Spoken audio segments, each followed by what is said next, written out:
that I ever reviewed. Call the meeting to order. Chelsea, yeah. Carol, roll call, please. Commissioner Aspinall? Here. Manti? Here. Here, okay. Stimson? Here. Varga? Here. Ware? Not here yet. And Chair Treflet? Here. Okay, can I get an approval of the agenda as published? Yes? Motion to approve the agenda? Okay. Second. Moved and supported. All those in favor say aye. Aye. Aye. Those opposed, same sign. Thank you.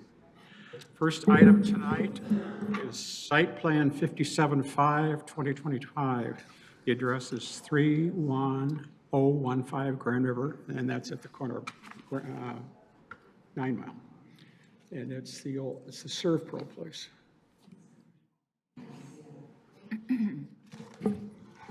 Thank you, Mr. Chair. So this application is for an existing, a site with an existing building on it. The site is 19,435 square feet, and it's currently Zone B3. The site is currently developed with a gas station. There's not. No. I'm sorry, I have the wrong, there we go. Okay, I'm sorry about that. The site is zoned B3 though, but it's only 3.54 acres. It's a triangle-shaped site at the northwest corner of Orchard Lake and Grand River, and it's developed with an 18,738 square foot one-story building and associated parking. The applicant is proposing to use the site as a new and used car sales lot. The plans do include an updated paved parking area, and the application states that it's for online sales, but the Planning Commission should verify whether they do plan to store any display vehicles proposed on the lot. Currently, they don't show any on the site. The site is adjacent to other sites, Zone B3, City of Farmington, and then RC3 is to the west, and M5 to the south. As far as the dimensional standards go, there is an existing nonconformity with the front yard open space. One unique thing about this plan, though, is that there's a pretty extensive landscape area outside of the property lines and in the right-of-way directly adjacent to the property. The applicant didn't label the dimensions for the landscape areas. That is something that we need further clarification on, but it doesn't appear to be meeting that 10 feet. And so the Planning Commission can discuss whether or not that non-conforming characteristic should remain. As far as other non-conformities with the dimensional standards, that same 10-foot applies to the parking setback. And again, it's an existing condition. As far as other standards to consider, there is no dumpster currently shown on the site plan, so the Planning Commission may want to inquire about where that's going to go because that will be required. The parking calculations, we were not able to complete the parking calculations because they didn't submit a floor plan, so we do need additional information. However, there's 88 spaces proposed and no changes from the existing parking lot on the site. I want to note when I go into the off-street parking that in addition to some of the notes that we've identified, the parking lot is kind of disjointed with angled parking and parallel parking and 90-degree parking throughout the site. And this may be acceptable if the spaces aren't intended for public use, but that's something that the Planning Commission may want to ask for more clarity about from the applicant. So we did note some insufficiencies that need to be corrected when it comes to the parking space dimensions and just some labeling corrections. As far as barrier-free parking goes, they did provide one space, but it's not van accessible, and 4 spaces are required, one of which would be van accessible. For corner clearance, we want to see the corner clearance triangles. It's possible that the building canopy conflicts with the driveway corner clearance, but again, that's an existing condition, an existing building. As far as landscaping information goes, we do need to have more information on the species that were used on the landscaping requirement that would align with the inventory that the applicant provided. They didn't label the trees on the actual plan, but they did label them in the inventory. And the paved area wasn't provided to determine compliance with the tree planting requirements.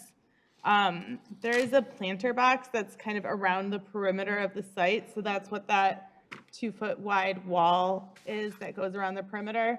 And they didn't propose any shrubs to go into that planter box, so I think that obviously the hedge or knee wall is required in this circumstance, so we'd like to see those shrubs going into that planter box. As far as lighting goes, the standard hours of operation notes should be added to the plans. There's some information on the height of the fixtures that are needed and some other lighting details. The total hardscape wasn't provided, so we couldn't verify compliance with the illumination requirements. But it does exceed the 0.3 foot candles only at the driveway though. And a lot of times this is needed for safety and security purposes. So the Planning Commission may modify the maximum light level at the property line if it's deemed necessary to protect public safety. And finally, there were no pedestrian connections to the public sidewalk proposed as part of these plans. And with that, I'd be happy to answer any questions. Joe? I know this is a sort of a straightforward development reuse, but you have 19 different, by my count, findings requiring administrative corrections. Is that a record? Happens from time to time. It's a lot, but you still feel as though you were able to adequately review this, correct? I mean, I think there was some information missing. Like I said, the parking calculations weren't verified because we didn't have Yes. those, the floor plans, and I think some of the landscaping information was missing, so we weren't able to provide a thorough review of those landscaping plans. I'll just say that obviously, because you've turned it into us, we are prepared to move forward, but this is a very unusual number. I'm highlighting that and always want you to feel comfortable and feel free to tell a proponent that they need to fix more before it comes to us. That's all. I have one other thing I want to highlight, not because of this case, but because of a later case coming up. There in the parking lot up here, if you could highlight the area that is paved, that's parking lot, that is also identified as a wetland. In the rear? Yeah, and I guess it would be in the rear. It's sort of that triangle, the southern end. Down here. You know, for the folks here who are going to be looking at another proponent's thing with wetlands on it, I just wanted to show that you can in fact develop on a wetland and somebody put a parking lot on one. Well, it's because it's already been developed on. If it's a new wetland and you're doing new But if it was construction, then they have to identified go as a through- wetland, I assume that it was identified as a wetland and they got a permit before they did it. Sure, but, you know, it could have been before the Part 303 was enforced or at a different, you know, wetlands change their, they have to be delineated every three years. Okay. So It could have been that, they do change over time too. but it is possible to put a parking lot in a wetland legally if you go through a permitting process. Correct. If you Okay, I just wanted to mitigate- highlight that for later on. Yeah, Okay, generally I speaking. will now be quiet. Yeah. Generally speaking, it requires mitigation on some other site. So Exactly. you're creating a wetland somewhere else, yeah. And it's all permitted through Eagle. Any other questions? Okay, this is, I need the proponent. Are they here for this?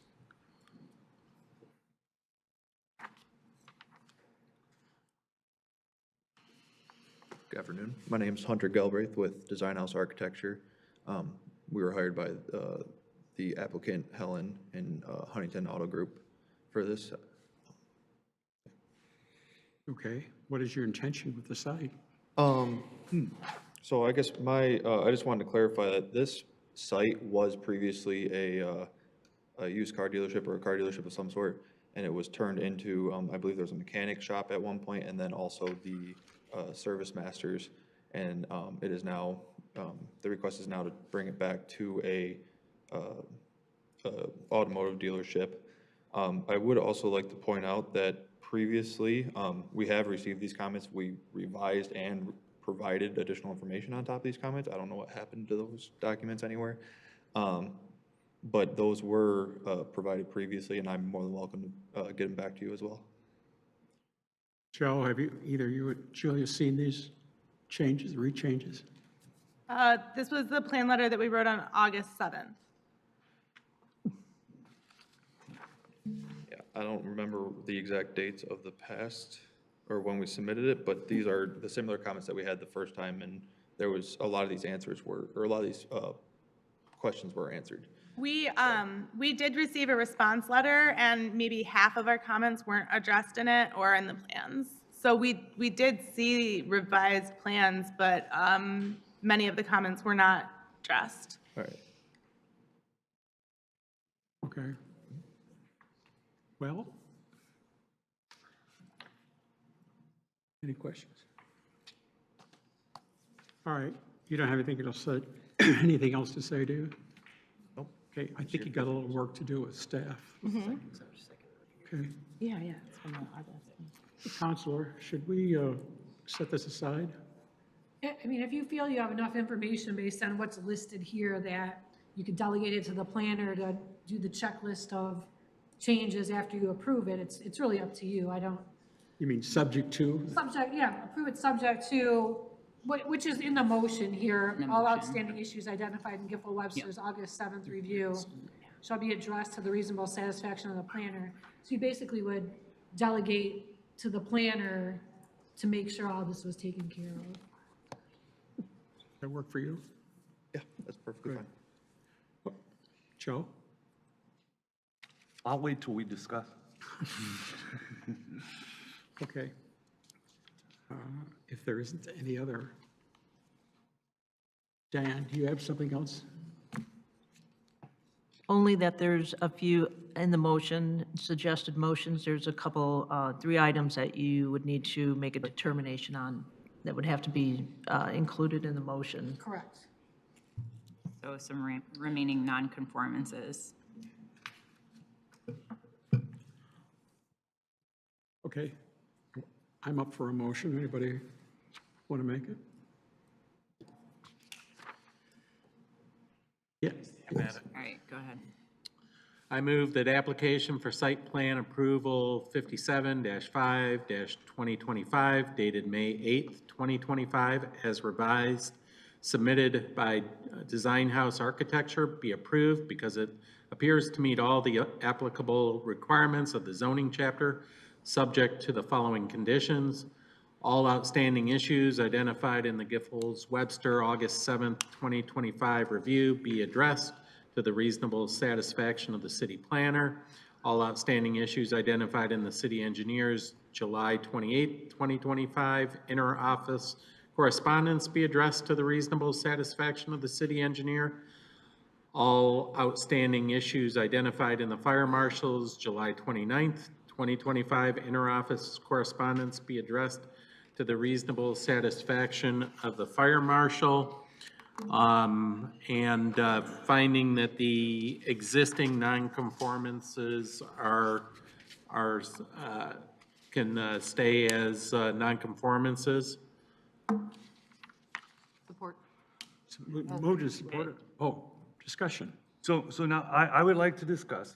And when we say that we can administratively, I'm not sure I'm using your words, have the administration addressed all of the outstanding issues, there are 2 sets. One is for administrative corrections in the report, But then there's three others, and you have said of the three others that the non-conforming, existing non-conformity, which is the front yard space, can remain in your motion.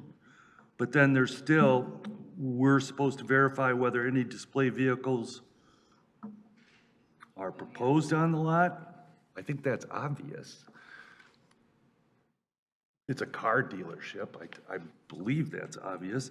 But there's parking setback is less than 10 feet from the property line, and there's the illumination exceeds 0.3 foot candles at the driveway, and we can find that it's necessary to protect the public safety and give them an exemption. However, I do not favor an exemption when it comes to lighting, because I think that something closer to ambient lighting makes the city more attractive. So I do not want to give them that exemption. Anyone else? So I guess real quickly, the lighting non-conformance, It's not clear whether or not it's is existing. that on Grand River? Is it on Orchard Lake, or, Said it was on the driveway. because there's three driveways, so Yeah, I think it was at the Orchard Lake driveway. the Orchard Lake driveway? I know it was at the Orchard Lake driveway. I can't remember about the other driveways off the top of my head, but I'm fairly certain that it was there.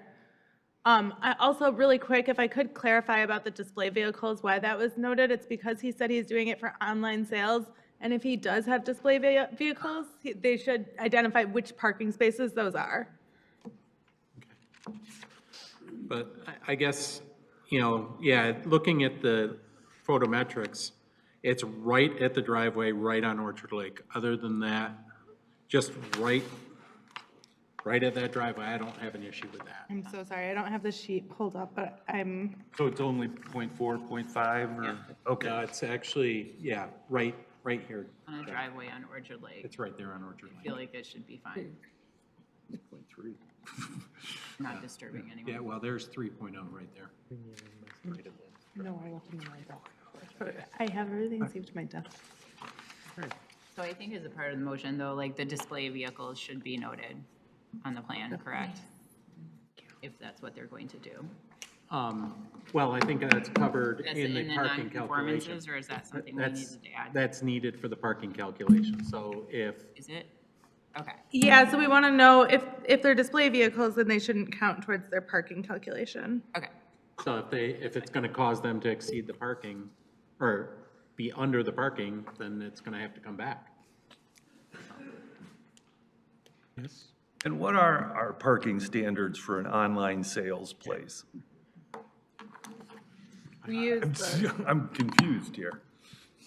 I believe vehicle sales was the applied standard. So If they can meet that, may I great. clarify? Yes. So in the B3 General Business District, we have a category for new or used car sales, showrooms, or office when the main use is carried on within a building with open-air display vehicles as accessory.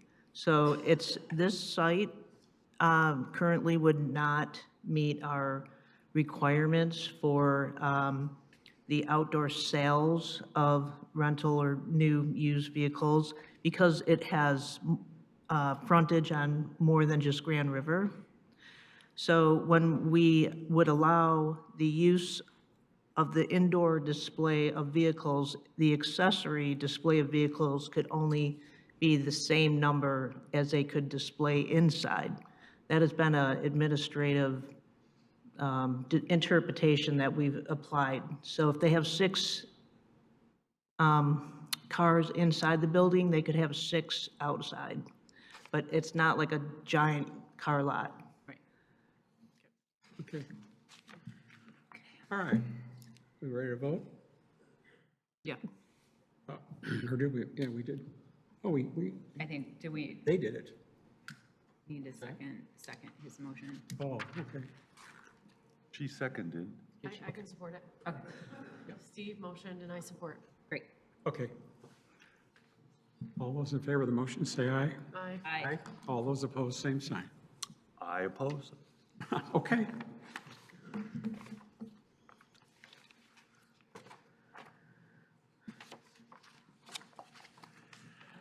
Okay, the next item on the agenda is Site Plan 59-7-2025. The address is 334748 Mile.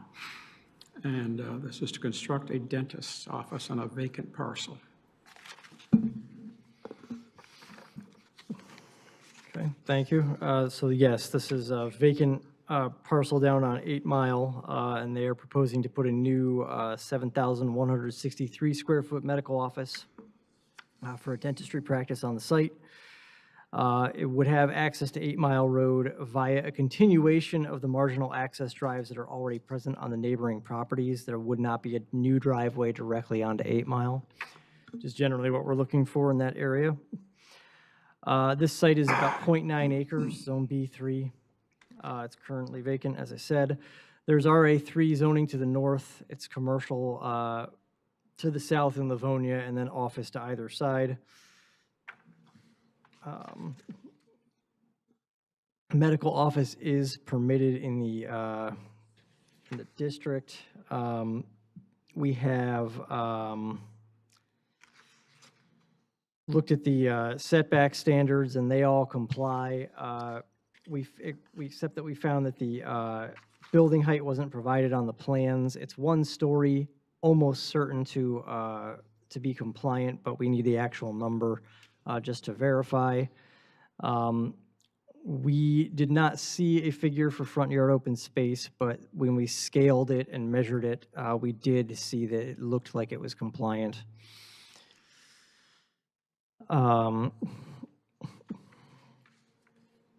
Other setback standards and dimensional standards are all met.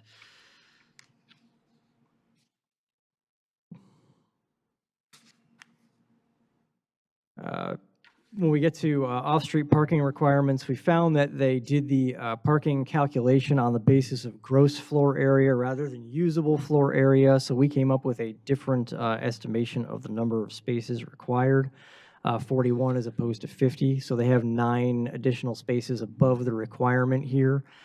There is perhaps an opportunity to ask them if they're interested in removing a few of those spaces from the plan to get closer to the required number and put a little less pavement on the site. Given that it hasn't been developed yet, it would just be a matter of altering the plans.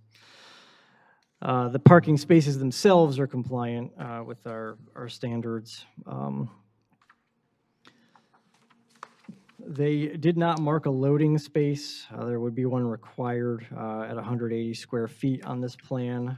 Given that they've got all those excess parking spaces, one could be marked for loading, which would actually meet the requirement.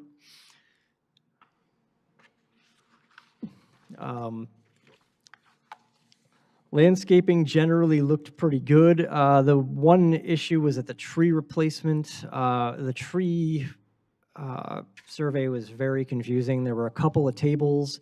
They didn't seem to match each other and didn't correlate to the tree survey, and we just couldn't really tell what was going on there. So they are removing the trees on the site. They're going to need to replace what they're removing. But we need a lot more clarity on what exactly is going on there, so they're going to have to submit something new for that.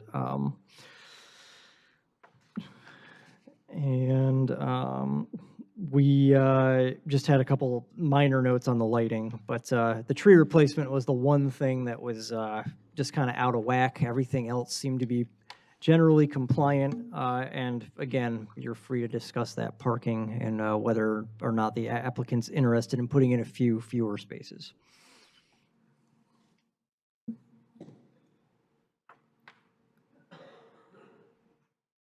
May I? Yes. So as I understand it, 20 replacement trees are required, and they're proposing 18. That seems to be the case. They seem to be proposing 18. Based on how we're counting things on the plan, but we've got to get those tables cleaned up. We got to know what all the DBHs are and things like that. So they really are going to need to submit a fresh tree survey so that we can get all that pinned down and verified. And I guess my point would be that if they were to reduce the number of parking spots, they would have more room to put the 2 or whatever replacement trees they need. This is correct. All right, thank you.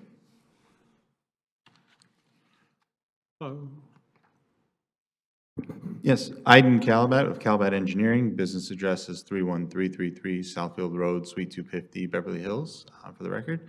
So appreciate the opportunity to present before you guys tonight. So to answer the direct question, we will definitely clean up that tree survey. I think we feel confident in the space that we have to add replacement trees as required. So I know we had in our office a bit of a misunderstanding with the surveyor and had to check a few things. So we'll go back, double check, and if we need to send out anybody to the field to verify, we can do that too and clean that up. With respect to the parking, yeah, we can definitely adjust that. We were originally trying to meet certain calculations, so this helps give a little bit more breathing room to the site, definitely, with 9 less spaces required. We may still try and be a handful over the minimum requirement just for the benefit of the practice and patients and things like that. They are proposing a significantly large office. They're going to have a pretty large staff, so we want to make sure staff parking and patient parking is well accommodated. And so we'll go through that kind of a little bit more detail, but we can certainly use the opportunity and we'll reduce some of that parking to bring it down a little bit closer. And then really just trying to fulfill kind of a vacant infill in an office district there. I believe this property is actually commercially zoned too. So trying to build it up, finish the block up, and makes a lot of sense with the marginal access drive too. So it simplifies access for the space. Not a lot of right-of-way work, just utilities are all sufficient at the front. So I think we reviewed plan review comments, engineering, and fire, and feel confident we can administratively address all concerns. So really here to answer any other questions that you guys have. Anyone? Apparently not. Thank you. You're welcome. Thank you. All right, back to the commission. What do you want to do? Ready to make a motion? Go ahead. I move that an application for site plan approval 59/7/2025 dated July 1st, 2025 as revised, submitted by Eden Calabat be approved because it appears to meet all applicable requirements of the zoning chapter, subject to the following conditions. All outstanding issues identified in Giffel-Webster's July 29th, 2025 review shall be addressed to the reasonable satisfaction of the city planner. All outstanding issues identified in the city engineer's July 17th, 2025 interoffice correspondence shall be addressed to the reasonable satisfaction of the city engineer, and all outstanding issues identified in the fire marshal's July 14th, 2025 interoffice correspondence shall be addressed to the reasonable satisfaction of the fire marshal. Zero support. Steve. Okay, thank you. It's been moved and supported. Is there any discussion? No? Glad to see infill.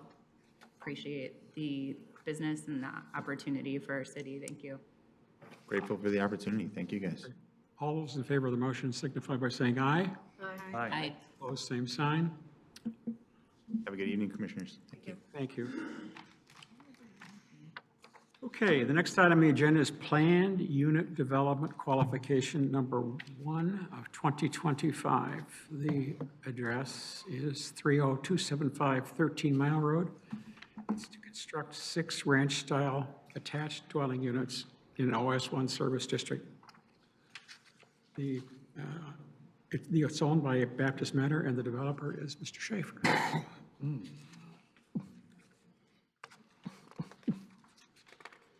We going to me or first or him? I have to pull up a presentation, so it's going to take me a moment. Okay. Yeah, typically if it's not a hearing, it goes to me first, so we'll do that. So we are, I'm looking at the wrong letter. We are, yes, on 13 Mile Road at the Baptist Manor property. So there's the main Baptist Manor, which you can see up there. It's, there's kind of an X-shaped building and a few others to the north of it. And then there's a kind of chimney-shaped property to the west of that with an office on it at the southern end. That office is a Baptist Manor office, and then there's some open lawn to the north of that. That is the area that they are talking about adding some units to for Baptist Manor. So they're looking at 6 units in their conceptual plan. This is about 1.64 acres. That includes the portion that's already occupied by the office.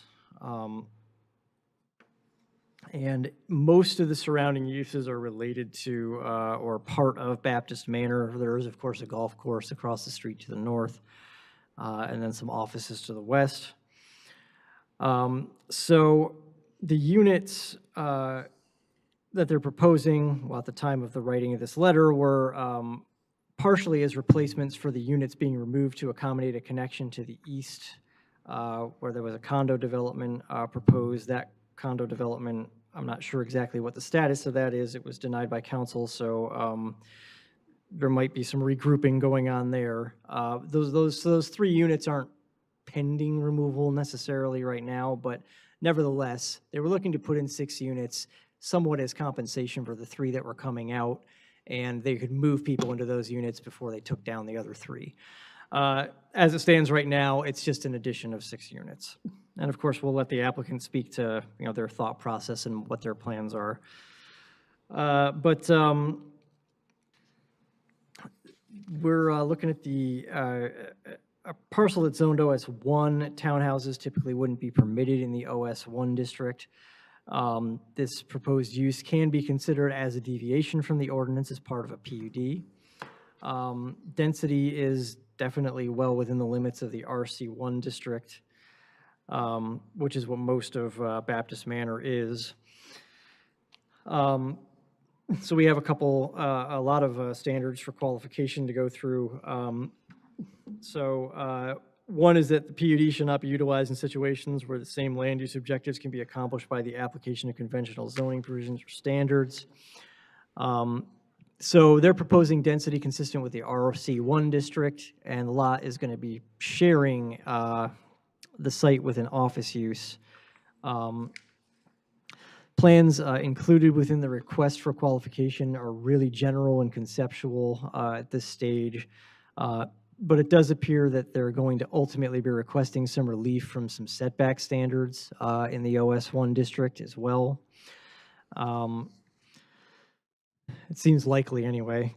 The planned unit development option may be effectuated only when the proposed land use will not materially add service and facility loads beyond those contemplated in the future land use plan, unless the proponent can demonstrate to the sole satisfaction of the city that such added loads will be accommodated or mitigated by the proponent as part of the PUD development.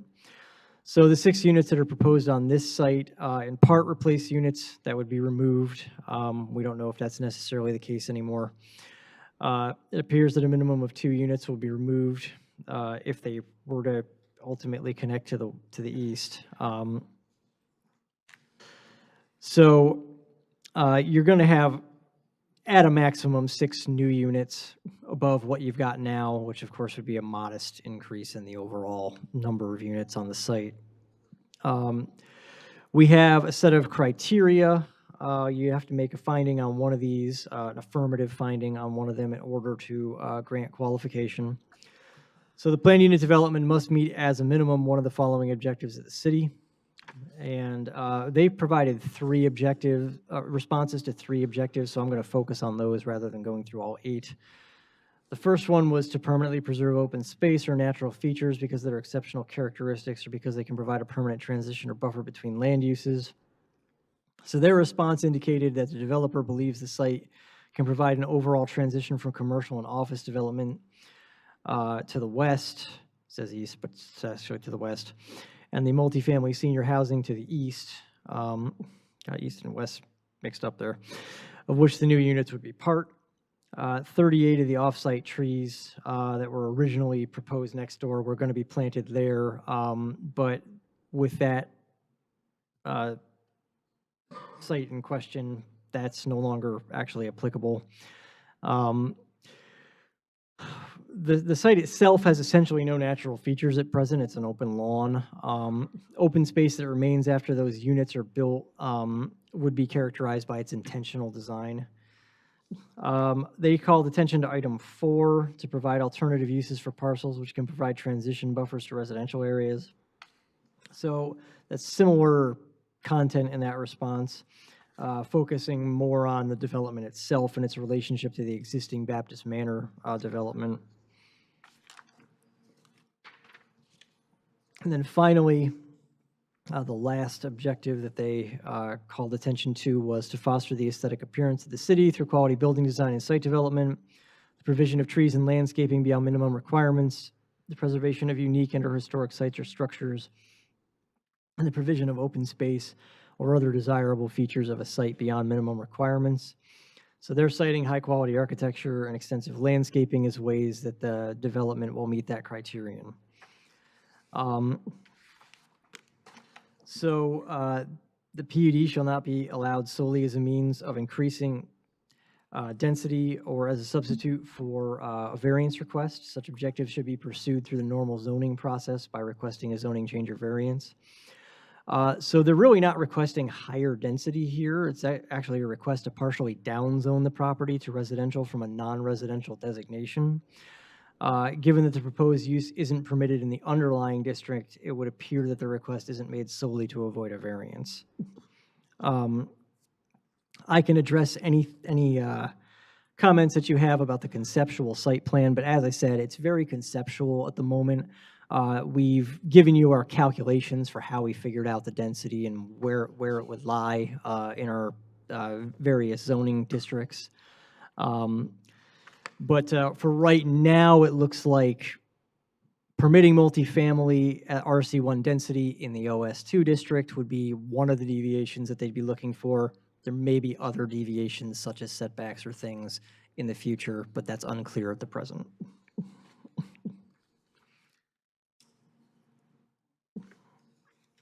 And I guess another thing I should note is that this is the qualification stage for planned unit development for anybody who's in the crowd and doesn't know the process for planned unit development. And once they get qualified, they then will produce a more detailed package that will outline all the deviations from the ordinance that they might be looking for, what they're giving in return for that. And there is a public hearing for that phase of the application. For right now, you're looking at qualification.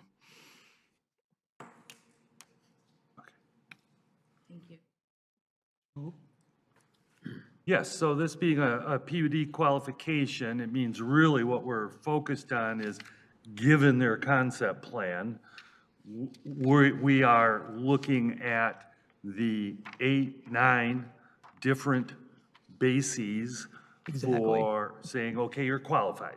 Exactly. They've identified 3 of them. That's correct. Now, let me first say that overall, in the big picture, it sure looks from this aerial photo, at least, that this fits in really well. Okay, we have multifamily. The east and west got confused in the, yes, by them, you said.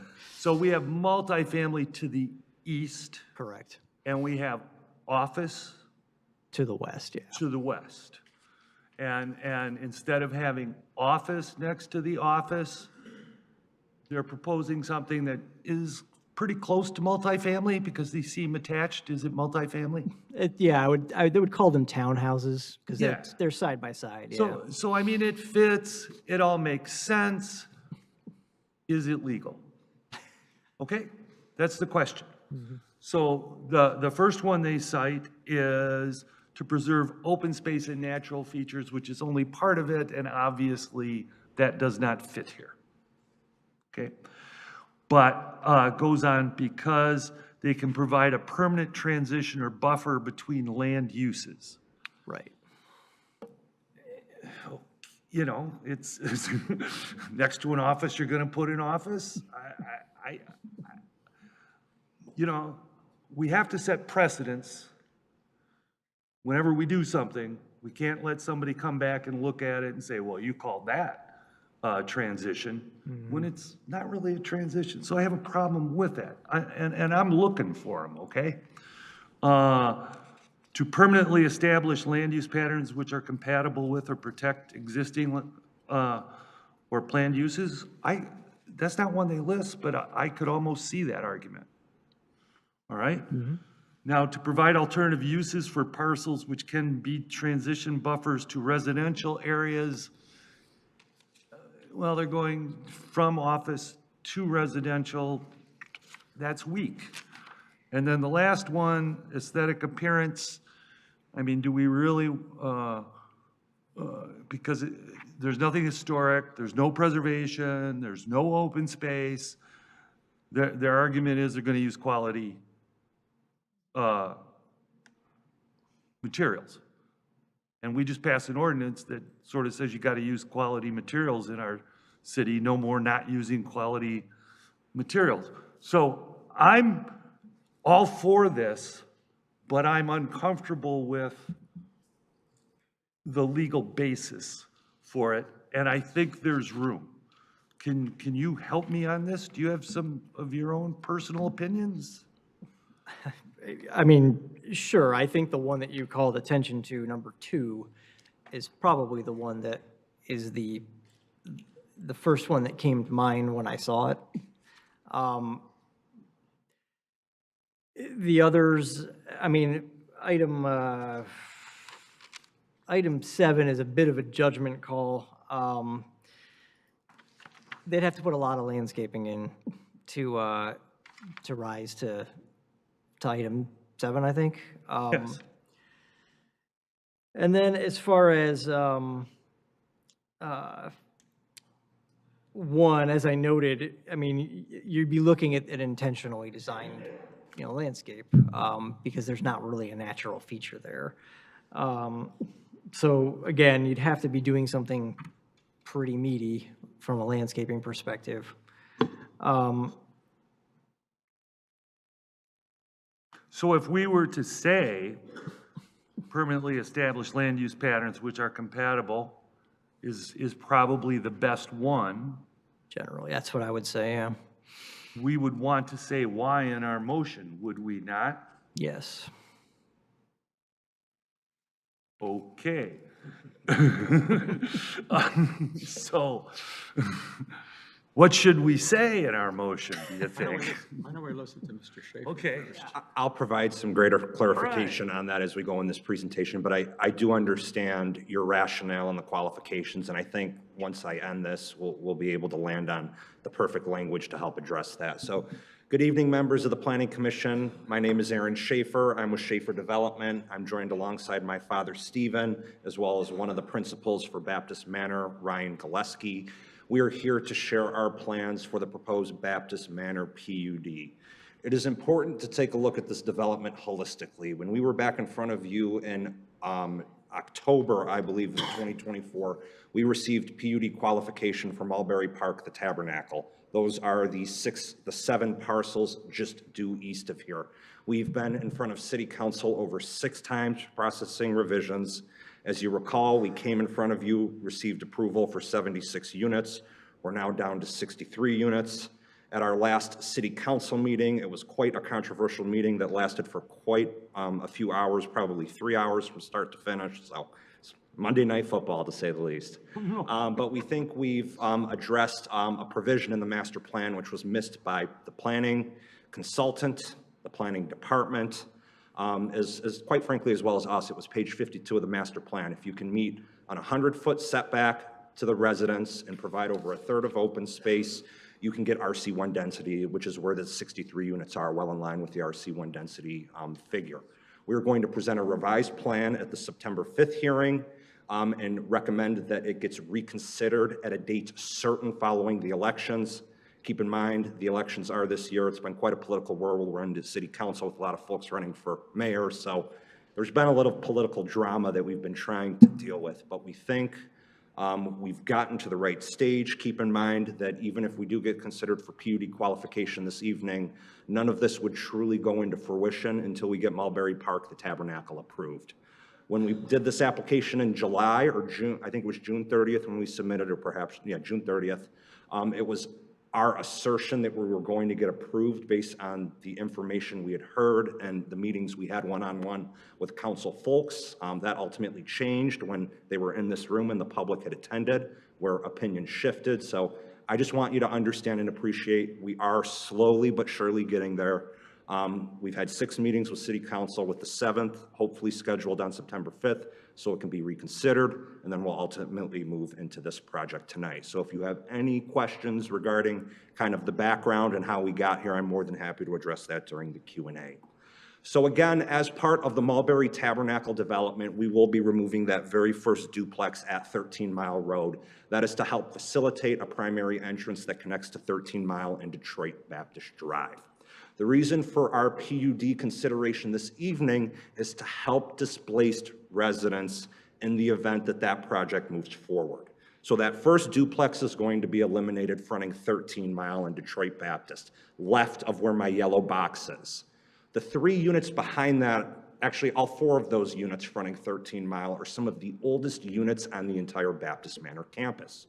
Baptist Manor is now moving into their 2nd generation with the kids taking over, and they want to do some improvements to the campus, specifically improvements to this new entrance we're going to have to this new development. So the future intentions are to knock down the 3 duplexes behind where that first duplex is being removed. And in the interim, we'd like to get approval to construct a 6-plex unit in this area in green, specifically in that greenfield area north of the residence there. That is an office building where they have a doctor there. They do some patient care activities, nothing intensive, nothing major, just for the folks at Baptist Manor. So we'd be looking to do a 6-unit ranch building there. And from a design and architecture standpoint, these will be the exact same as the units being presented at the Tabernacle. But again, if things go south on our approval for Tabernacle Mulberry Park, we may want to go in another direction, but we'd like to have the PUD qualification because our intention would be to get started on this project right away to help any residents that may be displaced as part of redevelopment of the Baptist Manor campus. So I hope that provides some clarity into the background because you can't think of this project independently. You got to understand what's going on as a whole. So property details, we have a roughly 1.64 acre parcel that is zoned OS1 and is master plan multifamily residential. Looking here at the zoning and land use maps, you can see that the Baptist Manor development to the east is all RC1. That kind of L-shaped parcel I have highlighted in green is where we're looking to do that 6-unit building. So it really provides a nice transition between those office uses and the multifamily use. And you can see in the master plan, this parcel was always contemplated for multifamily residential, hence our request this evening. Again, this just gives you a better idea of all the surrounding land uses. You've got Glen Oaks to the west, RA2, multifamily development. That was actually a project our father did about 30 years ago when I was still in diapers, so dates me a little bit. And then you can see the existing Baptist Manor campus in orange, and then Glen Oaks to the north, the golf course. So the PUD submittal, again, on June 30th, we submitted our qualification for PUD option and project narrative, and Schaefer Development is acting as the development representative on behalf of Detroit Baptist Manor. Baptist Manor will be constructing the units, and they will be the ultimate individuals managing the lease up for these units. Some of the PUD objectives: deliver a new 6-plex on vacant greenfield property at 30275 West 13. This provides interim housing for displaced residents as part of the Tabernacle Mulberry Park PUD, and we're going to maintain consistency with the approved Tabernacle building type, which again, I will refresh because you hadn't seen this since October of last year. Again, the ranches that are being proposed on the Tabernacle, as well as the 6-plex unit, will be age restricted, restricted to individuals 55 and better, single-story ranches that are 0 barrier entry, featuring a 2-bedroom, 2-bathroom unit, 2-car garage, almost 1,300 square feet in size. These are the PUD qualifications. I want to provide a little bit of background because, again, this kind of talks holistically about the project as a whole, so we can see if these qualifications are reasonable or if we should perhaps look a little further into qualification item number 2. I do apologize. I think my Roman numeral there should say 1, 3, and 4 because I believe or it should say 1-4. I got those a little mixed up. Don't worry about the I, and the IV. I'll read it through here. So item number 2 under the PUD qualification, to permanently establish land use patterns which are compatible or which will protect existing or planned uses. Or I'm sorry, I'm reading the wrong one. To permanently preserve open space or natural features because of their exceptional characteristics, because they can provide a permanent transmission or buffer between land uses. The subject property provides a permanent and effective transition between the more intense OS1 zoning to the west and RC1 zoning to the east. Additionally, as part of the Tabernacle Mulberry Park PUD, over 67 off-site replacement trees may be planted along the 13-mile frontage of the existing Baptist Manor campus, strengthening the landscape buffer and enhancing visual continuity. There's 2 options that are in front of City Council right now. Option 1 is to plant that deficit of 67 trees that we couldn't do on Mulberry Park, the Tabernacle, along the entire existing frontage of Baptist Manor. That would be our preferred option, but we've also talked with council most recently at our last meeting about potentially just doing some larger evergreen trees along the southern property line between the development and Holly Hill Farms. So we're in between those 2, but I think it would be our preference, and I think it would do more because we have, I think, north of 300 or 350 trees already on that property being planted. It would look much nicer from a streetscape perspective to put those 67 trees along the existing frontage of Baptist Manor. Keep in mind, at this moment, there are only 2 trees on their frontage. So to add another 67 would really create a nice drive, as well as nice pedestrian walkway to ultimately get to Orchard Lake, which I know is, a big vision of the city, getting all those improvements fixed and getting some more, folks to, travel to Orchard Lake and all the destinations, by walking versus taking a car. So that item's a little bit up in the air, but again, I want to provide you kind of the history of where everything is. To provide alternative uses for parcels, which can provide transition buffers to residential uses. The proposed ranch-style 6-plex offers a modernized and effective buffer, again, between the higher intensity office and commercial uses to the west and multifamily neighborhoods to the east. It should say southeast there, not northeast. This project contributes to a cohesive and revitalized streetscape while also serving a critical operation by housing residents displaced during phased redevelopment of the campus. And finally, regarding the aesthetic appearance of the city, the proposal advances the city's aesthetics goals by incorporating high-quality ranch architecture tailored to active adults and empty nesters looking to downsize and age in place.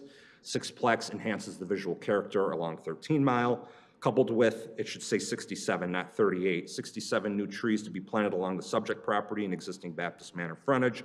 It promotes an attractive, walkable corridor that aligns with the city's planning vision. And again, if anyone feels that these qualifications aren't necessarily appropriate and we want to revise to one of the other qualifications, we're more than happy to talk about that in further detail during Q&A. But it's important to view this all as a holistic project and the developments that Schaefer Development is doing with and in conjunction with Baptist Manor. So here is a concept plan and aerial overlay to give you an understanding of how this project would lay in. We are providing a 65-foot front yard setback from 13 Mile, just to give you an idea. So that building would sit right before this Detroit Baptist Drive to kind of maintain a similar continuity of setback along 13 Mile Road. This is a slightly larger site plan. I'm more than happy to zoom in it any further if you have any questions or comments. And again, these are the proposed renderings for the ranch units that we would construct both here and at the Tabernacle, the sister development to the east. This is a building height exhibit. We are well below the maximum roof height. We're at about 17 feet total.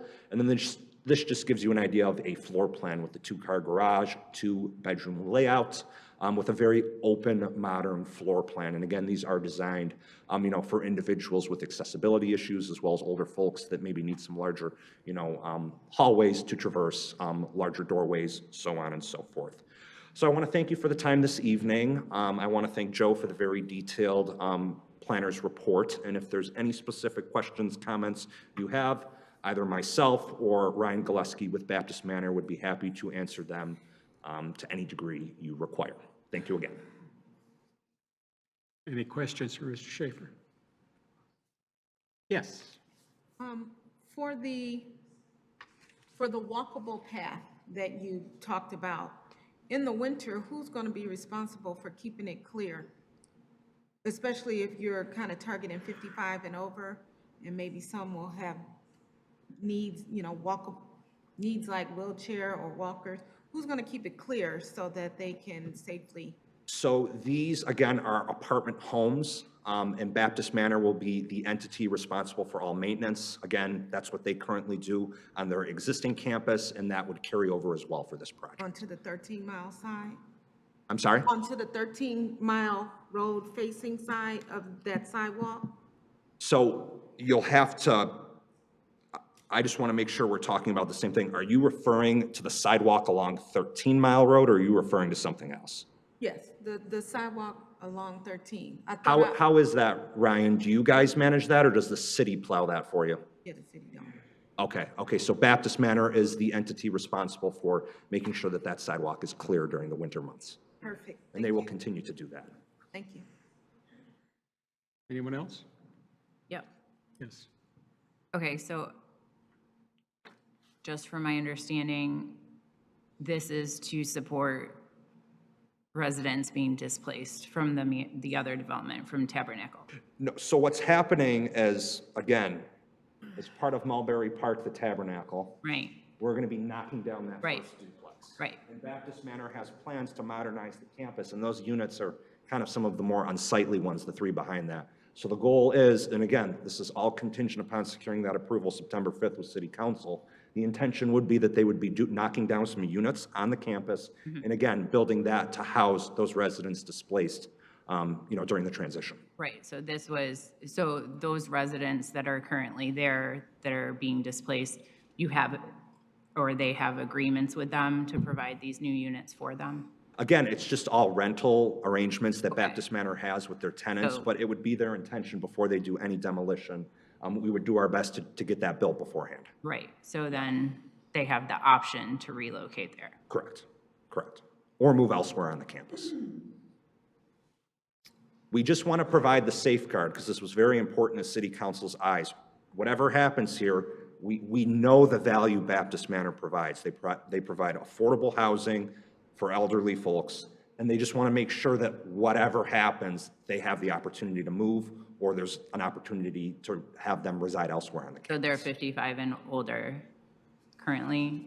And can they afford to move to this new housing? Where did Ryan, if you want to talk about that a little further, because I don't want to get into your. Thanks. So our entire campus is 55 and older.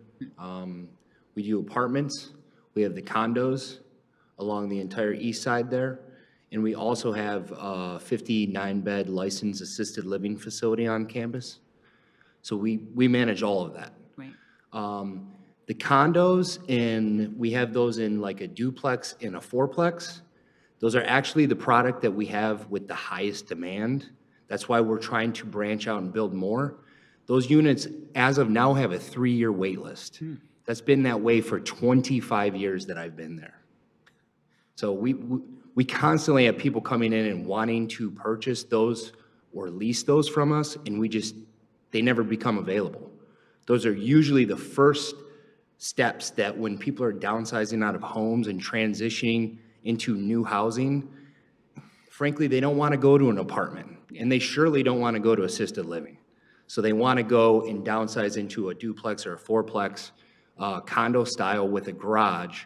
And then what ends up happening is they're usually there for 15 and 20 years before, unfortunately, then they kind of move to the next step, whether that be downsize again to an apartment or go to assisted living or nursing home.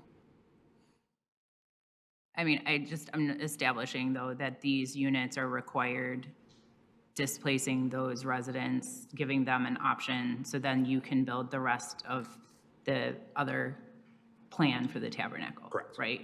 So you were looking for options, you found this site and thought this was a good opportunity to be able to provide that option for them. Yes, because we really want to make that streetscape really nice when people enter through Detroit Baptist and ultimately go to the development next door, to create, a little, just a nicer, cleaner streetscape when you enter versus how it exists, how it currently exists.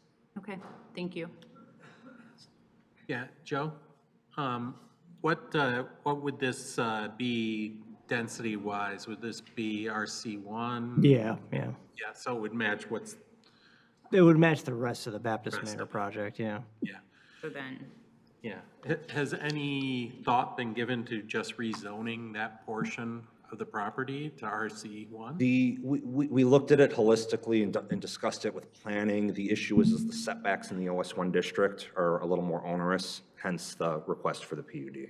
Yeah, I agree with Joe. I mean, I really am struggling to see this in a PUD. I like what it is, but I'm struggling with how it qualifies as a PUD versus rezoning, but yeah, it's a struggle for me to see where it qualifies on these. Well, maybe now might be the appropriate discussion to talk about this. You know, one of the commissioners brought up item 2 to permanently establish land use patterns which are compatible or which will protect existing or planned uses. Again, I mean, there is an opportunity to do the OS1, but there's always that, you know, inconsistency of going to ZBA, whether they will or will not grant that. Understanding as part of the betterment of the whole PUD. We're doing this to make sure that people who need to live on the Baptist Manor campus and are locked into, you know, a certain financial setting have the opportunity to either relocate or go into these units. So you have to think of it a little more, but I understand, so. I've got a question for legal then. Is it possible to have this combined with the other PUD, even though they're separated by a parcel? I would have to read your PUD ordinance to see if it has to be all contiguous. Do you know the planner? I think it's a unified. I think we have a contiguity standard, but I can check. You know, if it's combined with the existing PUD, I mean, obviously there's the benefits of that. I'm just really struggling with this qualifying on its own, but Yeah, it's like yeah, I an mean, if it was extension. part of the same PUD, that's where the question is, can they be separated by another parcel? I don't know if we can consider it all as part of the same PUD, because again, the Tabernacle Mulberry Park is brand new development versus this being an existing, you know, product that's been here for, you know, quite some time now. So I don't know if that would necessarily, I mean, I'm no attorney, but I don't know if, again, with the continuity of, you know, development and this being, you know, 2 doors down from that, I don't know if we could go that route. I don't know if I can turn this into a justification, but it seems to me that the problem here is the narrowness of this parcel makes it extremely difficult to develop. He's just explained to us that he can't use that. RC1. Needs relief from this. Yeah, the RC1, which is basically what it's going to be because of our standards, and in order to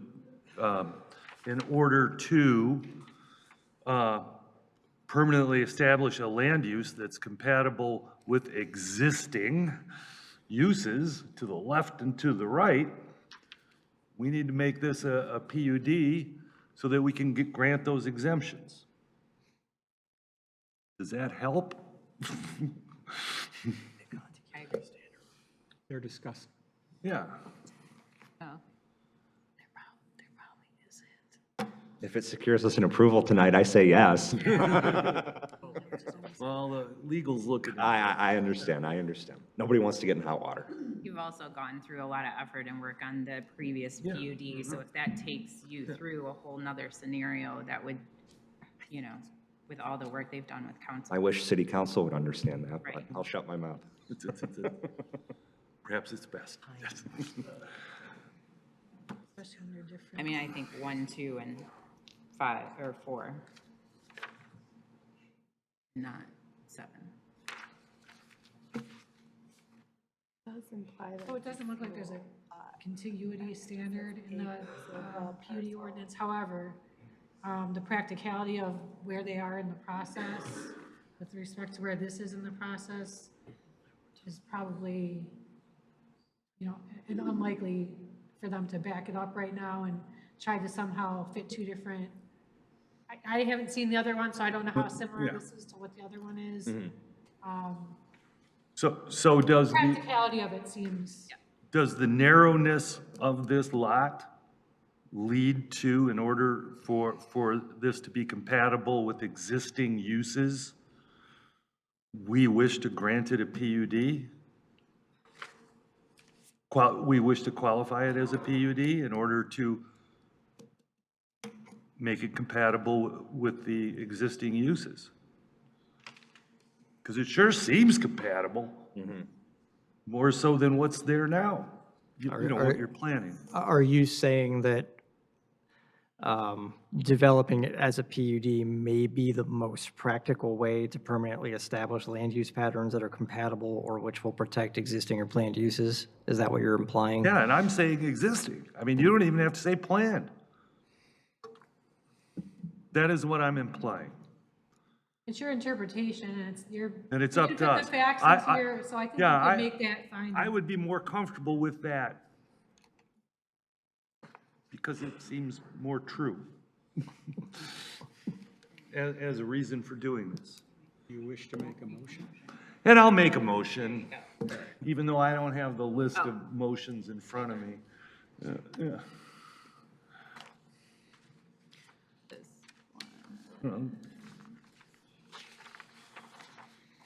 This is a preliminary qualification for PUD 1 in 2025, and I move to make a preliminary finding that PUD number 1, 2025, dated June 20th, 2025, submitted by Schaefer Development LLC, qualifies for the planned unit development option under section 34-3.20.2.A through D of the zoning chapter. And it is further determined that the proposal meets at least one of the objectives as outlined in section 34-3.20.2. Capital E, point, little e, point through, the little I is what I meant, 1 through 8.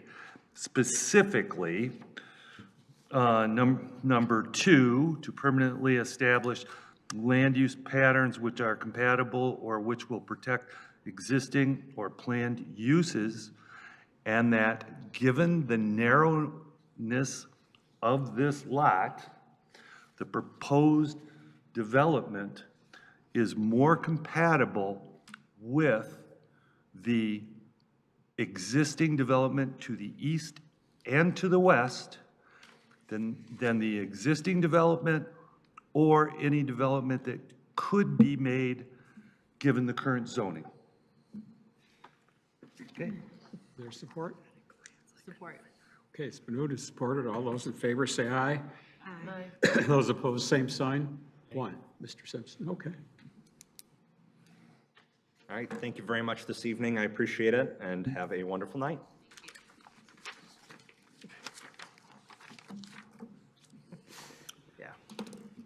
Okay, the next item on the agenda is cluster site plan 54-4-2025, south side of Folsom, Parker and Lundy. Right, so tonight you are setting a public hearing on this. I'll keep my comments brief. Once you set the hearing, that will, of course, mean that the hearing is on our next agenda. So anybody who's interested in commenting on the proposal would come to that hearing to make those comments. Just very briefly, you're looking at a proposed cluster development, which you did qualify for the cluster option. I've highlighted the criteria under which you qualified it. It was qualified at the lower density level, which is compatible with the number of units that they were proposing. We did have a couple of bold items in our letter. One is that we just need to verify some things on the tree inventory and make sure that they match. I know that some of the tags are being absorbed into the trees in there because I think it was originally, the trees in there were originally surveyed a while ago, so the bark is kind of working its way around some of them. And then also we did have a note in there about clearly identifying the method of transition. They are putting a lot of landscaping on the property lines, so I'm assuming that's what they're calling attention to as their method of transition, but they're going to have to actually confirm that. Okay. Again, you're setting a hearing tonight. We can definitely get into a lot more detail at the hearing. Okay. Who's the proponent? Please step up to the microphone, give your name. Good evening, I'm Stuart Michelson from Forest at Riverwalk, where our address is 31355 West 13 Mile Road, Farmington Hills. Okay. You want to talk about your project? Last time you were here, I recall you had to go to the DNR to get. Yeah, so what we've already, I thought we weren't going to do the presentation. I thought Well, I just. consultant was, but we appeared before you twice, actually. The first time was not a public hearing to get the cluster qualification. We found out later that we needed to have a public hearing. We had the public hearing, and we got the qualification for cluster at that time. Okay. So we've been before you twice. Yes. Okay, this is. And in referral to your, reference to your wetlands, so we were advised by the planning department that we should get our Eagle wetlands permit first. Generally, that's unusual, but we did. And we spent over a year, and we went through the negotiations with Eagle, and we've come up with a plan that you're going to see, that you're looking at now, where we've dealt with all the wetlands, and they've approved it. So we're set with all the wetlands and with Eagle. Now we just need the planning commissioner or planning commission to approve our plan. Okay. Well, we're only setting this for a public hearing in our next meeting, which is assuming there's room. Do you know, Diane, how big the agenda is for next month? I'm sorry, How long the agenda, do you have any idea of For the next meeting. for the next meeting?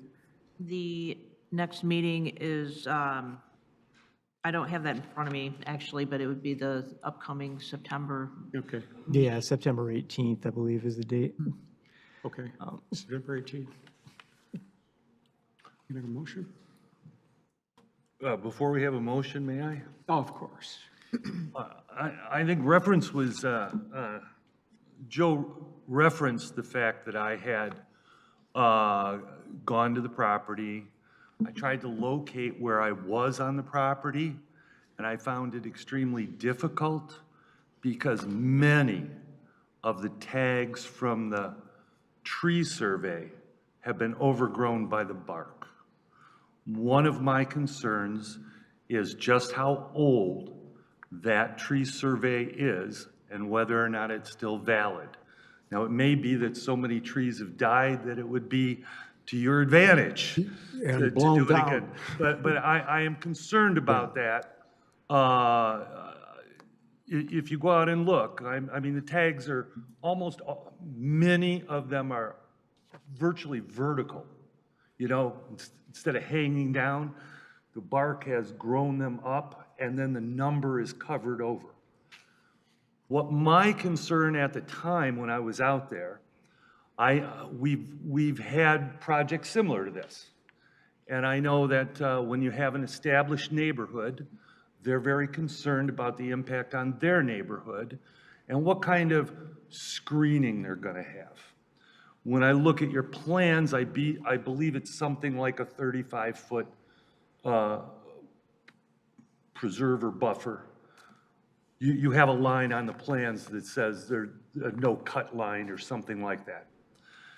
And I was trying to figure out where I was relative to the property line, and it's not clear where the property line is because many of the people on the east side have fences along one line, and many people have fences another 20 feet or so out.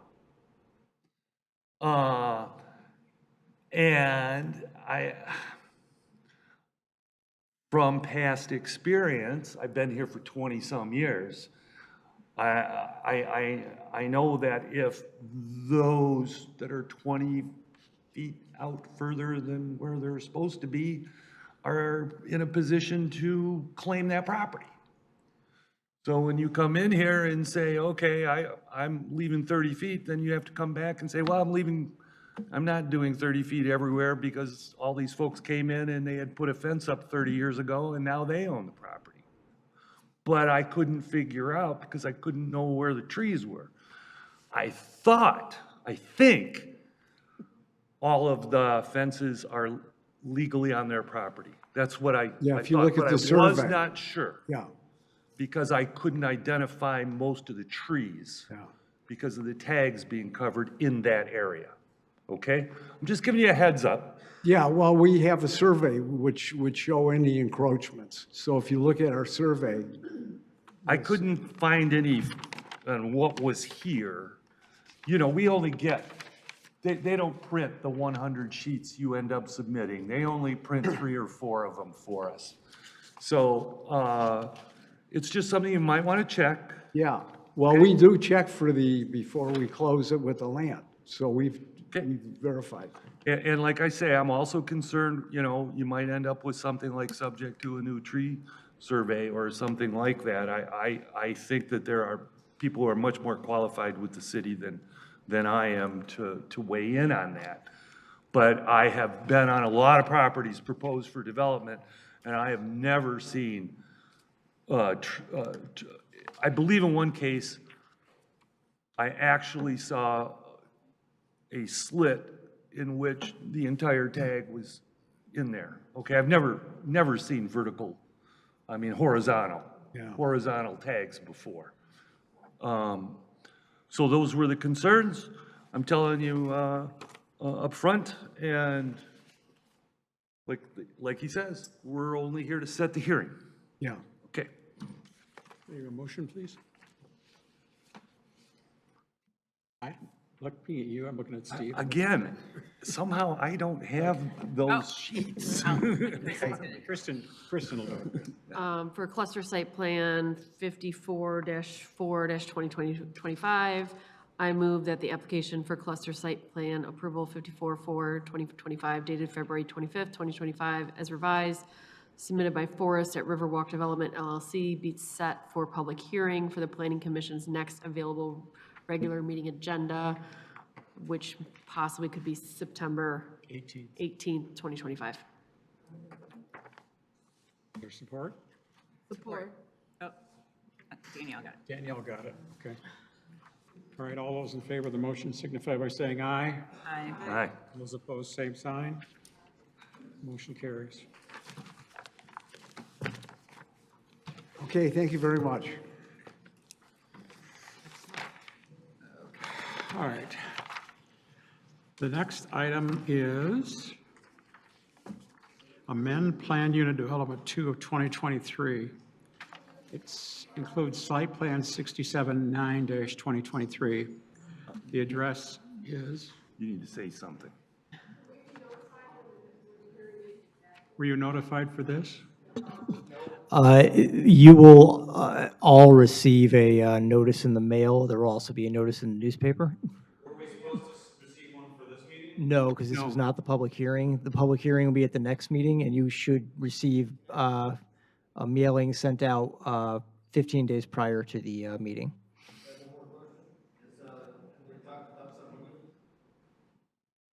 Who's that now? Ducks Unlimited. Oh, Ducks Unlimited. Because you have natural habitat there. Yeah, we know. Who's that? The packet that was sitting there? I mean, you got a sign right out here saying how important watersheds are. Exactly. And when we're. Okay, stop. That's for the. Save it for the public hearing. I will. Good. I expect to see you back here. Can I quickly go to the bathroom? You know, while they're filing out. Chair declares a 5-minute recess.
5-minute break.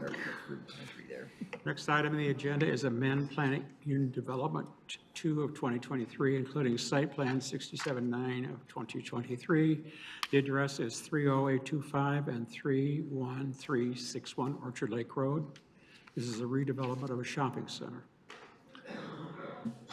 Yes, this is also set for hearing. So what we have here is a major amendment to a plan unit development. You have to make the finding that it's a major amendment, but there are some reasons why it's felt among staff that it is a major amendment. If you look at page 2 of our letter, we have summarized the changes that were made to this approved PUD. These changes were really made as they went through the process of developing the development agreement. Plans kind of changed, and so they're back here getting the plans reapproved before the final development agreement is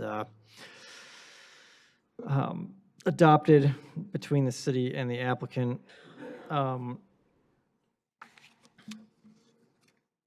Yeah, so I'll just note that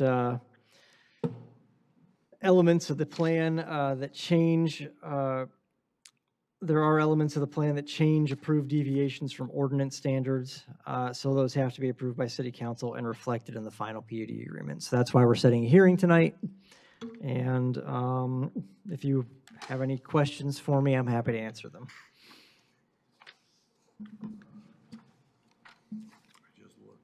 Okay. Good evening. Thank you for your time. I don't know if it was something I said, but I mean, I never normally clear out a room like this. Speak louder, go. Thank you for having us. Appreciate it. As you can see, this plan has been going on for a little while now. I'm Frank Jarbo, Symmetry Management. We're the developers for the site. And as this plan continues to evolve, obviously it's a very large plan. We put a lot of thought and effort into it. And our PUD, our plan unit development, our docs are done. Basically, and I think both sides have agreed to execution once the plan that this gets approved gets attached to it. Now, what we want to highlight is there's 5 changes to the plan that the administrative team, the planning team thought that these were your decision to make as if they were to be a minor change or a major change. Minor change is something that they could obviously administratively approve. A minor change would be something they could administratively approve. A major change is something that you would have to discuss and go through the public hearing. So with the changes that we have made, and obviously we put a lot of time, effort, and thought into this. There's 5 changes that we feel we do feel that they're minor changes and that they could be also recommended to the city council once they have the final PUD in front of them, that this would be also a part of that too as well. A couple minor things would be, that we feel is Buffalo Wild Wings wants to stay in the center. Unfortunately, the size constraint of the unit that they're going to doesn't allow for them to have coolers. So there's on the back side of the building, we'll be constructing an outdoor cooler that's hanging out about 15 feet. That's one of the changes. There was a little bit of a green belt on the northern portion behind the TJ Maxx that we're now going to be using as parking, which was land bank to begin with anyways. The other major change was D1, D2 have minimal changes to it. C1, C2 is what you're going to see is the biggest change. So on this plan, we originally had a C1 building that was 40,000 square feet. That is just unusable. There isn't a tenant out in the market today that would want the 40,000 square feet. So what we did is we chopped the 40,000 square feet to 25 and 15. The square footage of the overall development has not increased. The parking has not increased, not decreased, I should say, sorry, at all. But that's the other change that we did make. There's a couple, it says that we're deficient on parking spots. We do have some land bank parking spots by the the truck wells in the back, that we could easily meet the parking standards, but I think that, that was more planning than wanting to just land bank them more than anything. So with those minor changes, we feel that they're minor changes. It's totally up to you, and I'm happy to discuss or explain any of those. Any questions? Oh, okay. Thank you. Okay, for a motion to set for public hearing. I move, or am I allowed to? Well, Yeah, you are. well, I move that the proposed amendment to PUD 2, 2023, and revised site plan 67-9-2023, submitted by Frank Jarbo? Jarbo, yes. Jarbo, formerly Timothy Collier, be set for public hearing for the Planning Commission's next available regular meeting agenda. Second. The move is seconded. All those in favor say aye. Aye. Those opposed, same sign. Motion carries. The next. Thank you. Sure. And we appreciate it. no applause from the audience? I know, right? All right.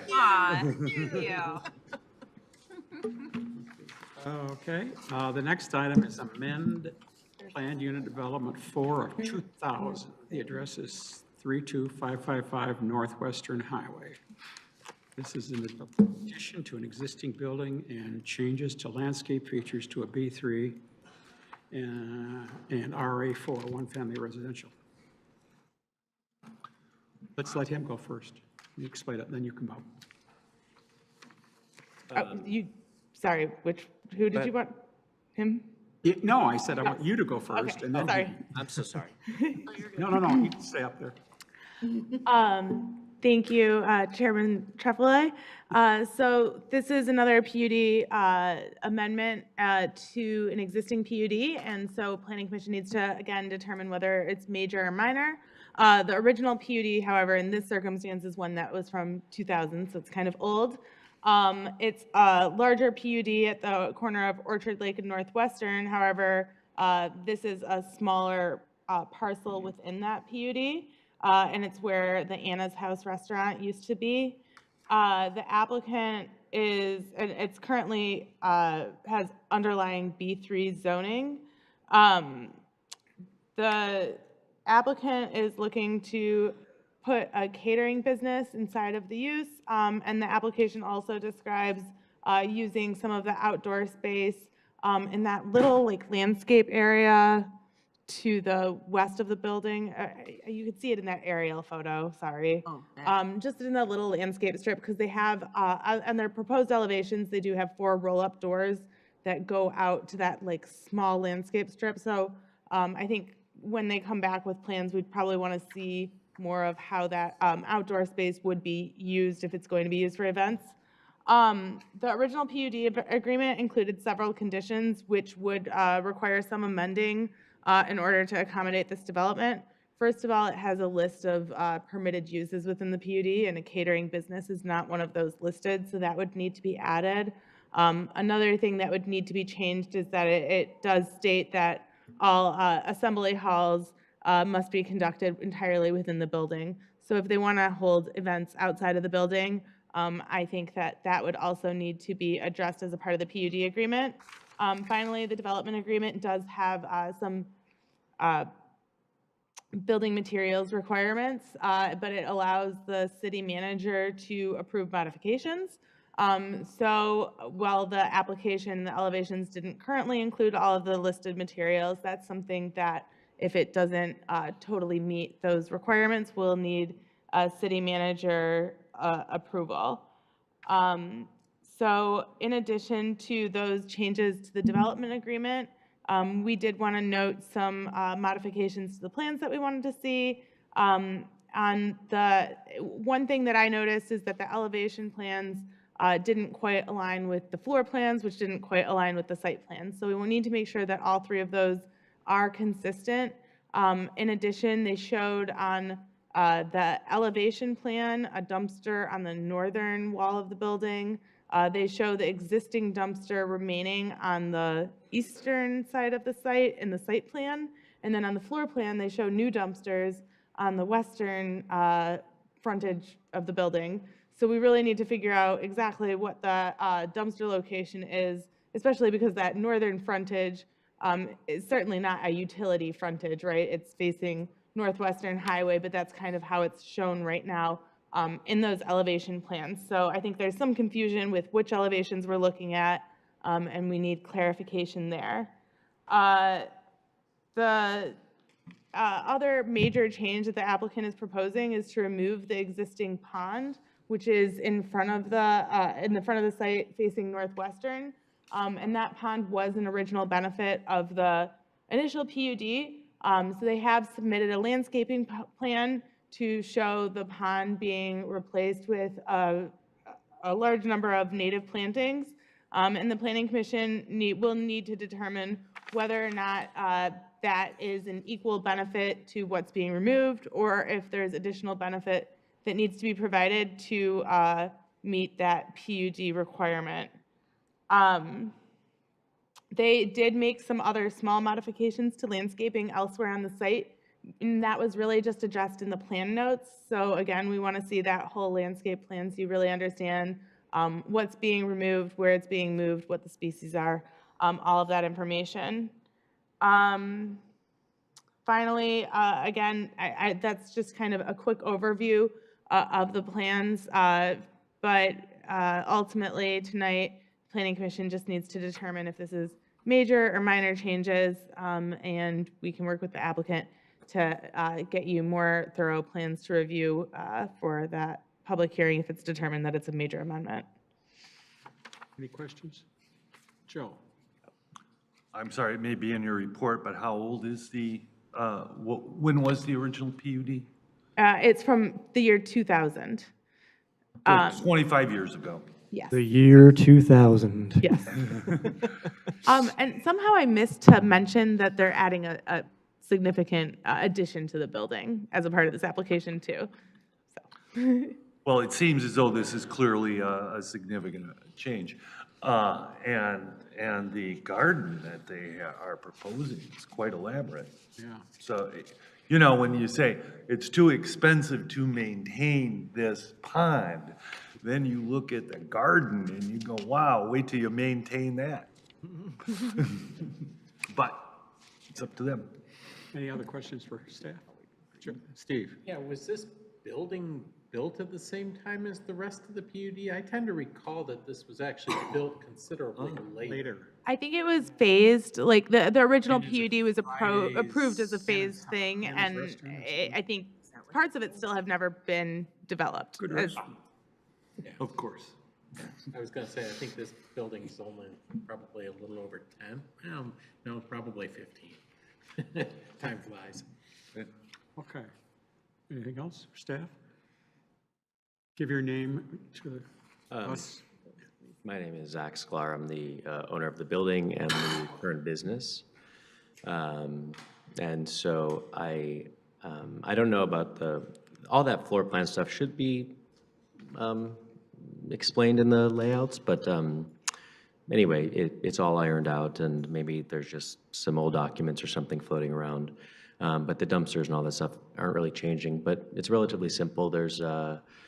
We're adding onto the back of the building so that we can use the frontage of the building for events. Right now, I have my catering company in there. We've been in business for 19 years. And we use this as a catering kitchen.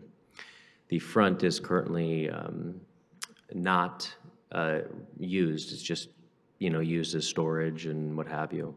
So in efforts to activate the front, the idea was to build storage in the back so that we can do baby showers, events, small weddings, stuff like that. And, because we're already there, so, why not? And it's a pretty building. So relatively straightforward. And then in the pond situation, it's like impossible to keep up. So yeah, I could talk about this forever, but it's also, you have to, we waste like thousands of gallons of water. You have to empty it every year.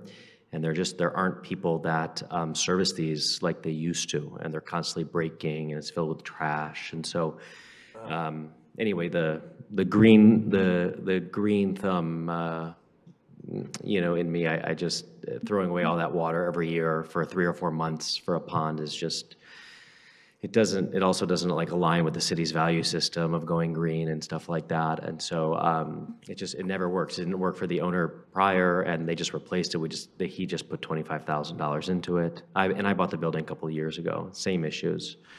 So I said, you know what, let's put landscaping in and keep it kind of native, where it doesn't need to be, as maintained and stuff like that. That's, kind of the new style is that more organic kind of native landscaping. And so that's what we're proposing. And that kind of sums it up. So. Was this Anna's restaurant? It used to be, yeah. Now it's Cutting Edge Cuisine, which is my catering company. We really don't see, we just use it as a commissary, but it just sits there, and it's a pretty building, and we always get asked like, can we do an event here? Can we do an event here? And finally, I'm like, okay. So I have the space there in the building, and my whole kitchen and team is in the back. So we already have a liquor license on site. So it's kind of plug and play for us.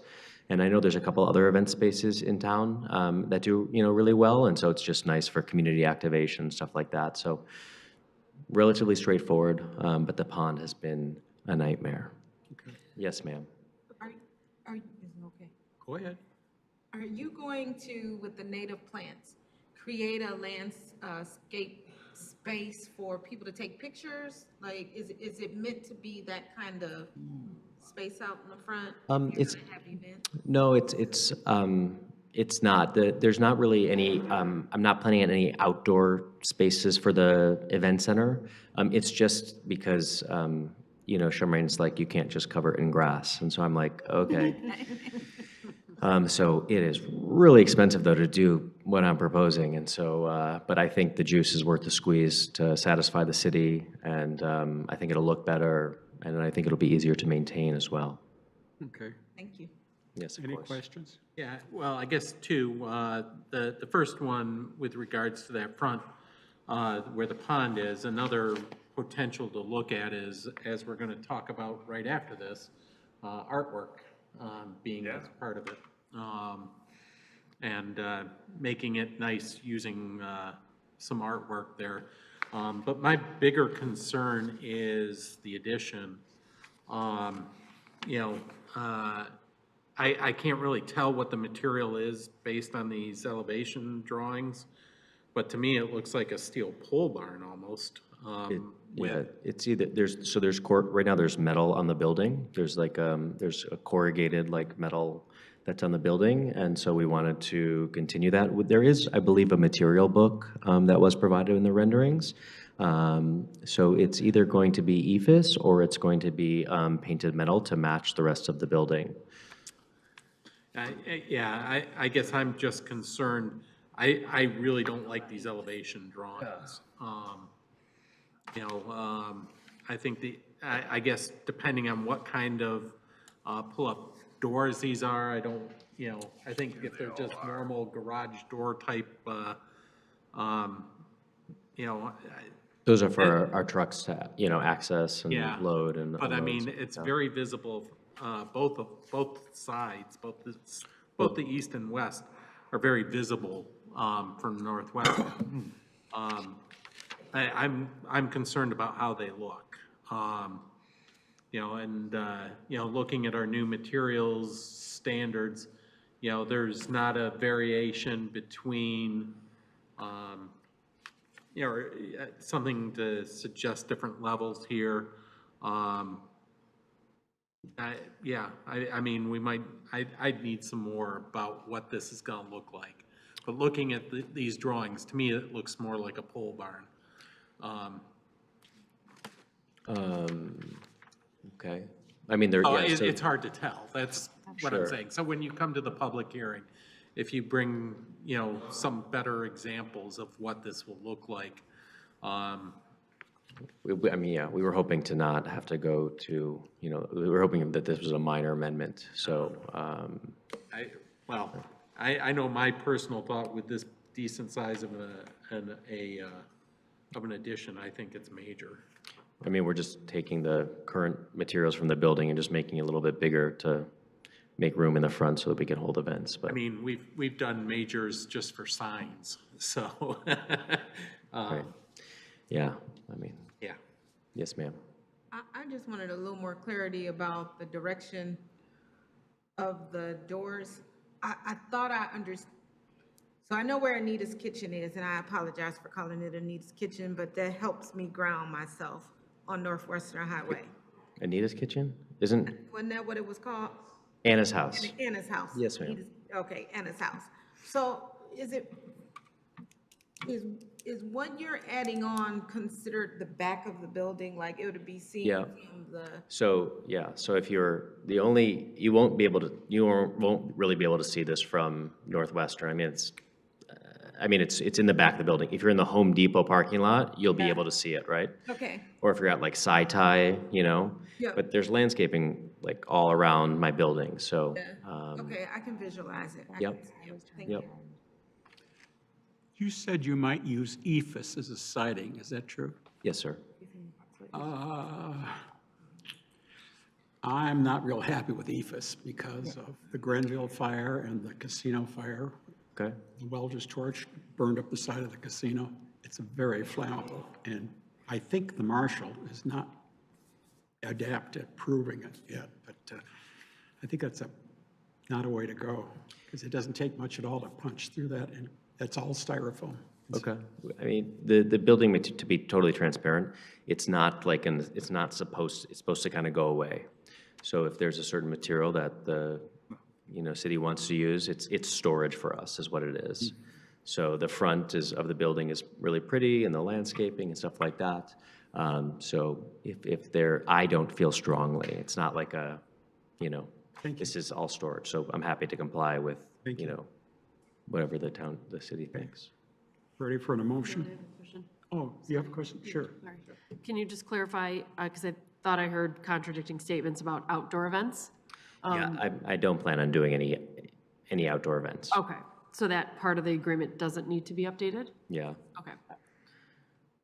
Okay. All right, Have we decided if it's major or minor? I think, I think if you're taking the pond out, it's major.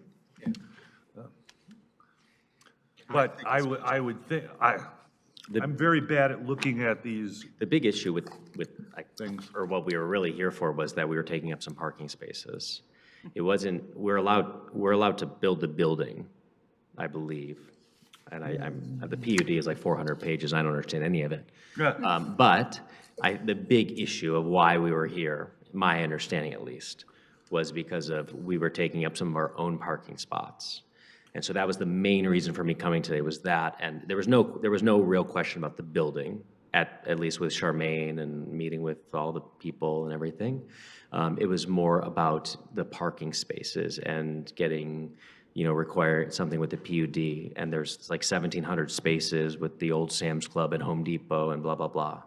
And so the big issue wasn't necessarily the building or the material or what have you. It was more about coming to you all to make sure you're okay from a parking standpoint, I believe, is why I'm mostly here. Maybe I'm wrong, though. So that is the number 3 on here, but it kind of says that it miscalculated and had too many, and he only needs 45. So why would he need to come in front of us to correct his own mistake?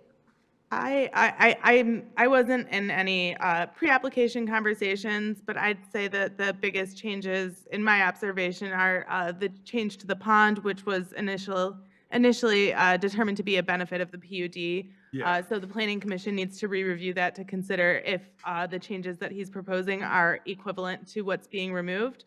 And in addition, I think that the letter that was provided by the applicant very clearly discusses using the site for outdoor uses. So if that's not the case, I guess we just need to make sure that that's very clear, that that wouldn't be how you were proceeding, because that would certainly also require amendment to that development agreement.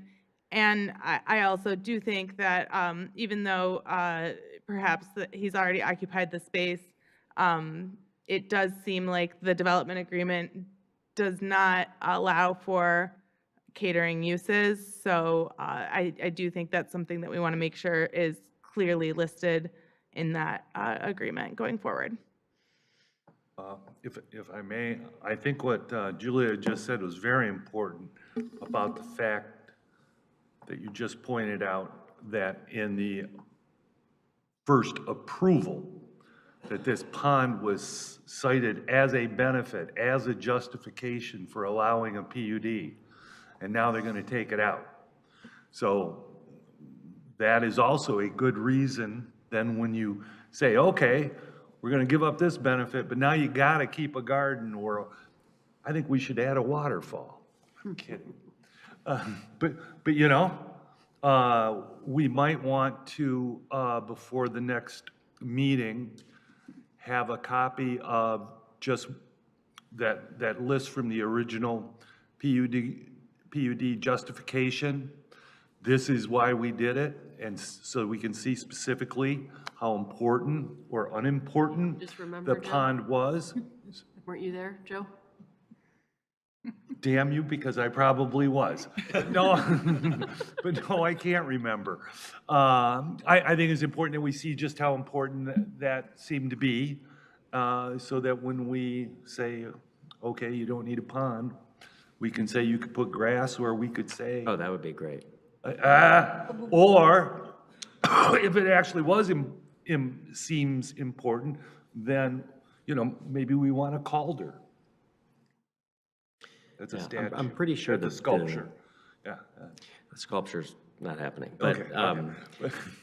Charmaine tried that and I priced it out, and I'm already way over budget. But Yes, yes.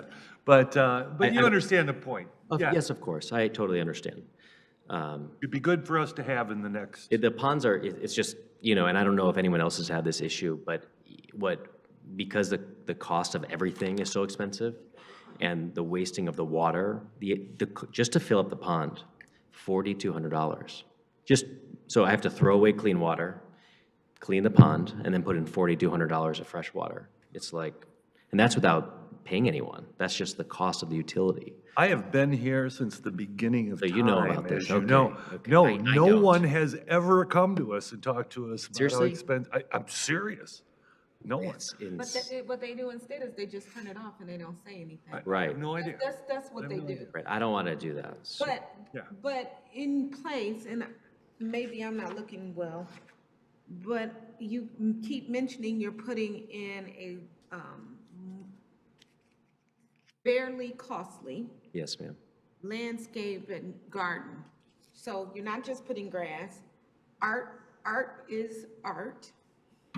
So whether it's a fountain or it's a highly sophisticated or elegant landscaped flower garden, as long as you understand we have a art or a beautification policy that we want to keep with. So if to Joe's point, if the pond was or the fountain was the justification, Yes, ma'am. now you're taking that art away, you know, make sure you're tying the two together so you course. can show the difference. This is the art I'm putting in instead. Sure.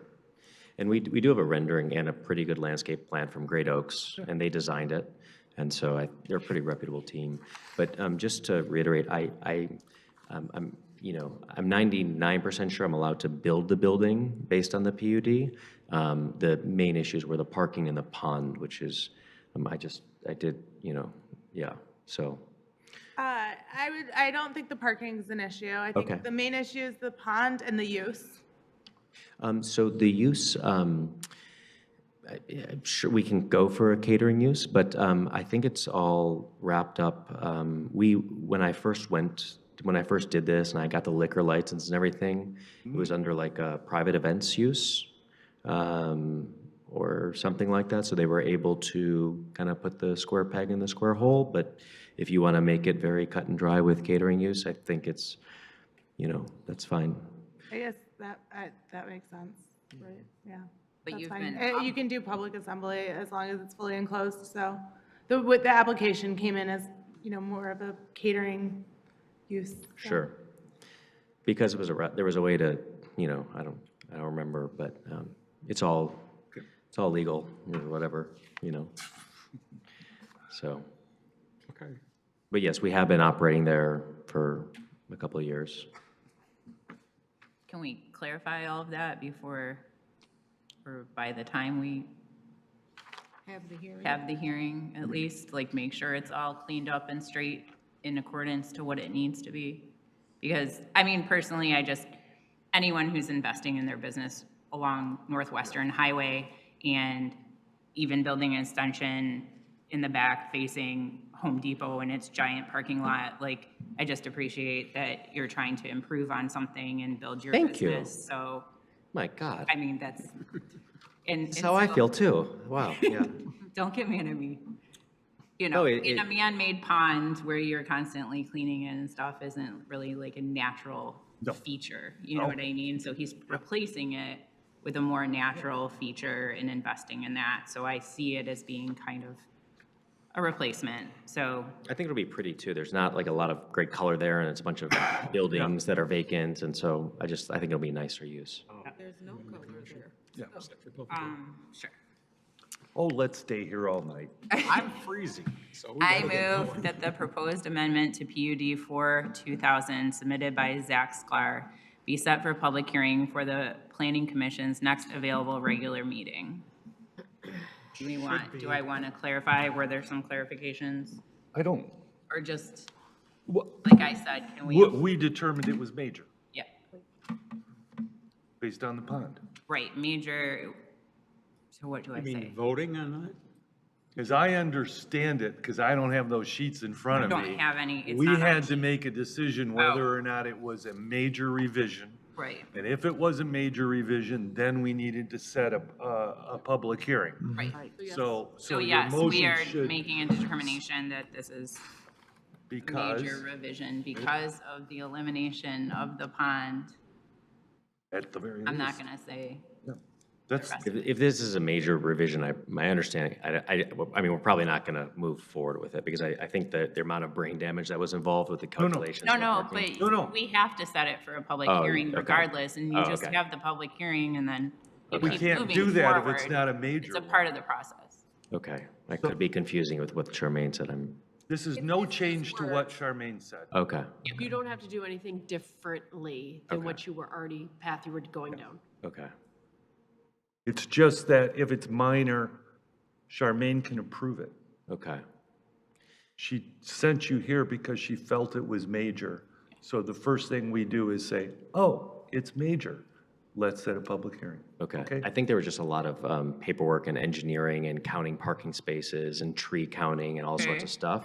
And that's was the problem, I believe. Again, I don't understand all this, development stuff. But Julia just said you're cool there. I'm good there. I know we don't have to do no more engineering and tree counts and parking counts and all that stuff because that was a big thing. So Charmaine was like, that's why we were pushing for because it's like $60,000 or $70,000 to go through the engineering process. So it just was like, Charmaine said to come here to get hopefully a minor. Oh.